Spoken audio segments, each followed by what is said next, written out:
এই বিশেষ ল'ৰাজন চাব দেই ভিডিঅ'টো আপোনালোকে অজিত ভূঞা নামৰ এজন ল'ৰাৰ কাহিনী আপোনালোকে প্ৰায় মিডিয়াত পাইছে নহ'লে কি অৱস্থা কৰিলে তালিবানৰ নিচিনা মাৰি মাৰি ন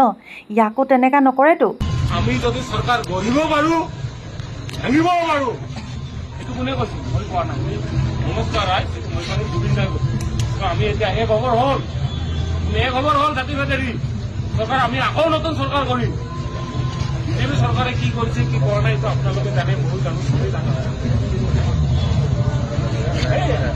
এইবিলাক পলিটিকেল ছাপৰ্ট পুলিচে এইটোৱে ক'ব সঁচা কথা ক'লে পুলিচে এইটোৱে ক'ব বেছিকৈ মই যদি কওঁ মোক ঘূৰুলা প্ৰহাৰ কৰি এতিয়া জেলত লৈ যাম বন্দুকেদি কোবাব আৰু যদি বেছিকৈ পাব জুবিন দা এনেকুৱা মানুহ আছিল জুবিন দা মৰাৰ পিছত এই আহিব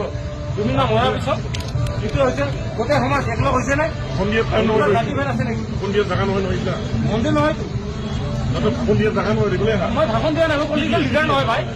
মই এটা সাধাৰণ ড্ৰাইভাৰ আহিবনে নাই এতিয়া ৰাইট বোলে আপোনাক মই ৰেচপেক্ট কৰোঁ আহি আপোনাক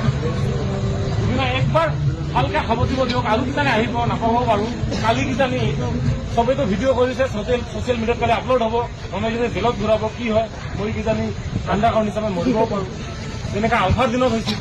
নজনোৱাকৈ কোনোবা মানুহ মাৰি পেলাইছে হ'ব এক ছেকেণ্ড ছাৰ একবাৰ ভালকে এটা আপত্তি ল'ব দিয়ক জুবিন দাক তাৰপিছত যি কৰে পাৰিলে মানুহ যি কৰে জয় জুবিন দা সদায় আপোনাৰ আদৰ্শ